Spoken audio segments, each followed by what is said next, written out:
Hello friends, welcome to our TechMac 3DM YouTube channel. My name is Rahul Nimje. I am software trainer as well as a design engineer. Today I am sharing some important point related to interview selection process. So आज हम discuss करेंगे fresher के बारे में. आज के video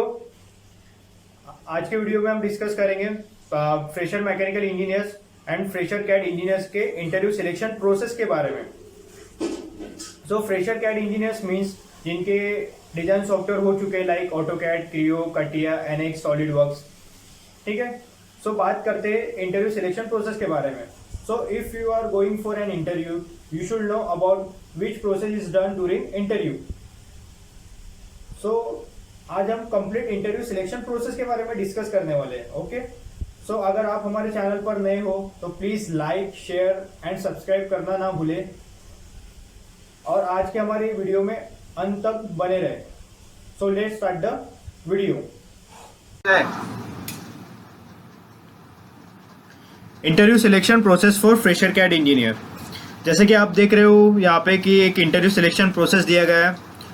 general group discussion, general aptitude, technical aptitude, CAD test, technical interview and last one is HR interview. ठीक है. तो बात करते हैं हम ग्रुप डिस्कशन के ऊपर. सबसे पहले तो so why so many companies are conducting group discussion. So there are two benefits behind that.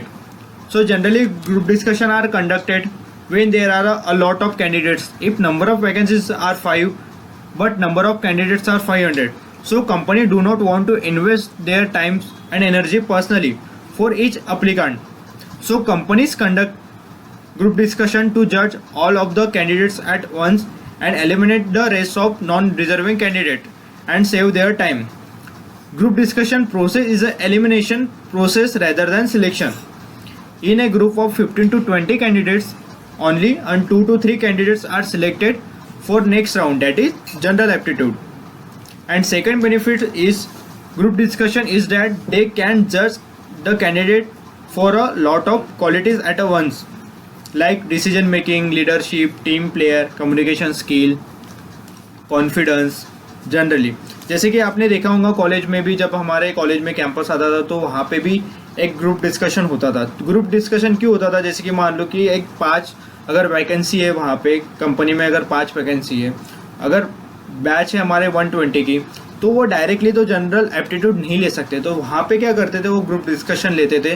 तो वहाँ से वो एलिमिनेट करते थे, मतलब स्टूडेंट को एलिमिनेट करते थे. जो अच्छे स्टूडेंट है वो 1-2 स्टूडेंट, जैसे कि ग्रुप डिस्कशन में अगर 10 to 15 का एक ग्रुप बन रहा है ग्रुप डिस्कशन के लिए, तो वहाँ से 1 या 2 स्टूडेंट को ही वो सिलेक्ट करते थे फॉर नेक्स्ट राउंड के लिए.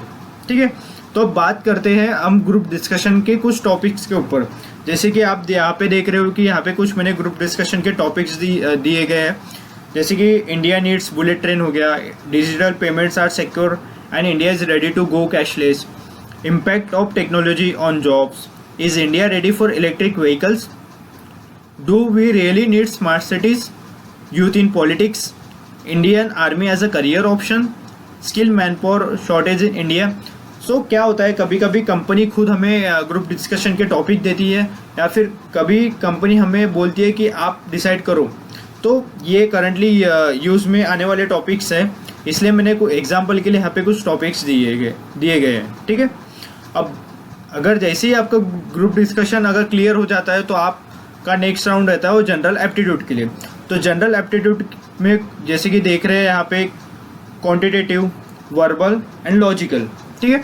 तो क्वांटिटेटिव में जैसे कि नंबर सिस्टम हो गया, time, speed and distance, time and work, percentage profit loss, interest, average ratio and proportion. तो इस टाइप के क्वेश्चन आपको क्वांटिटेटिव में मिलेंगे. अब वर्बल की बात करें तो reading comprehension, jumble sentence, error spotting, sentence correction, इस टाइप के क्वेश्चंस आपको वर्बल में मिलेंगे.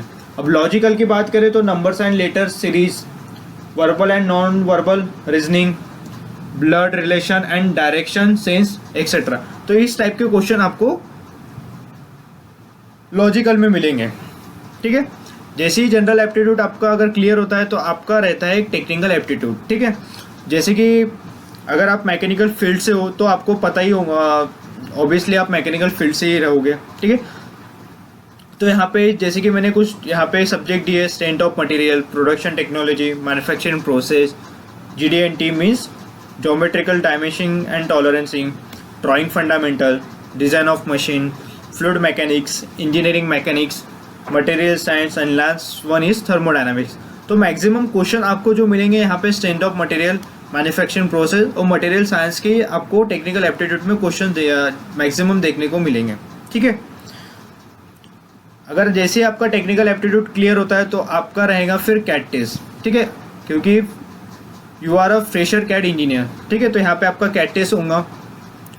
तो सॉलिड, जैसे कि कोई कंपनी सॉलिड मॉडलिंग के ऊपर काम करती है, तो कोई कंपनी शीट मेटल डोमेन के ऊपर काम करती है, कोई सरफेसिंग, तो कोई assembly and last one is structure modelling and many more. तो जैसे कि आप अगर कंपनी में जाते हो तो वहाँ पे आपका एक, जैसी कंपनी अगर सॉलिड मॉडलिंग के ऊपर काम करती है तो आपका एक कंपनी कंडक्ट करेंगी टेस्ट सॉलिड मॉडलिंग के ऊपर। कोई कंपनी अगर सरफेसिंग के ऊपर काम करती है तो कंपनी कंडक्ट करेंगी आपका टेस्ट सरफेसिंग के ऊपर। तो उसके लिए आपको एक 2 डायमेंशनल ड्राइंग दिया जाएगा, उसके ऊपर आपको वो एक 2 डायमेंशनल ड्राइंग को आपको 3D मॉडल में कन्वर्ट करना पड़ता है और उसके बाद आपको ड्राफ्टिंग भी रेडी करना पड़ता है। जैसे आपका अगर कैट टेस्ट क्लियर हो जाता है तो आप एलिजिबल होते हैं टेक्निकल इंटरव्यू के लिए, ठीक है। तो टेक्निकल इंटरव्यू में जैसे कि पूछे जाने वाले question, tell me about yourself, engineering project, GD&T symbols and drawing fundamentals, material science, which is your favourite subject in engineering, software related question, जैसे कि software related questions mean AutoCAD, Creo, CATIA, SolidWorks, ठीक है। तो इनके ऊपर आपको question पूछे जा सकते हैं और मैक्सिमम आपका सिलेक्शन जो होता है वो होता है इंजीनियरिंग प्रोजेक्ट के ऊपर। अगर अपना इंजीनियरिंग प्रोजेक्ट अगर अच्छे से किया होगा तो आपका डेफिनेटली यहाँ पे सिलेक्शन होने के मैक्सिमम चांसेस बढ़ जाते हैं, ठीक है। और GD&T सिम्बॉल्स मीन्स जैसे कि 14 सिम्बॉल्स होते हैं ज्योमेट्रिक डायमेंशन एंड टॉलरेंसिंग के, तो वही सिम्बॉल्स आपको पूछे जाते हैं। ड्राइंग फंडामेंटल की अगर बात की तो ड्राइंग फंडामेंटल में जैसा कि अगर ऑर्थोग्राफिक्स व्यू है तो उसको आइसोमेट्रिक में कन्वर्ट करना पड़ता है, ठीक है। तो उस टाइप के क्वेश्चंस आपको टेक्निकल इंटरव्यू में पूछे जाते हैं। जैसे ही आपका टेक्निकल इंटरव्यू अगर क्लियर हो जाता है तो आपका लास्ट वन रहता है HR इंटरव्यू। तो HR इंटरव्यू में भी आपको ये सब क्वेश्चन पूछे जाते हैं, जैसे कि tell me about yourself, tell me something about our company, how much salary do you expect, are you willing to relocate और travel, why should I hire you, what are your goals, what are your outside interests, what are your strength and weakness, what is difference between hard work and smart work, what do you want to work at our company, do you have any questions for me। ये सब question एक fresher engineers को पूछे जाते हैं।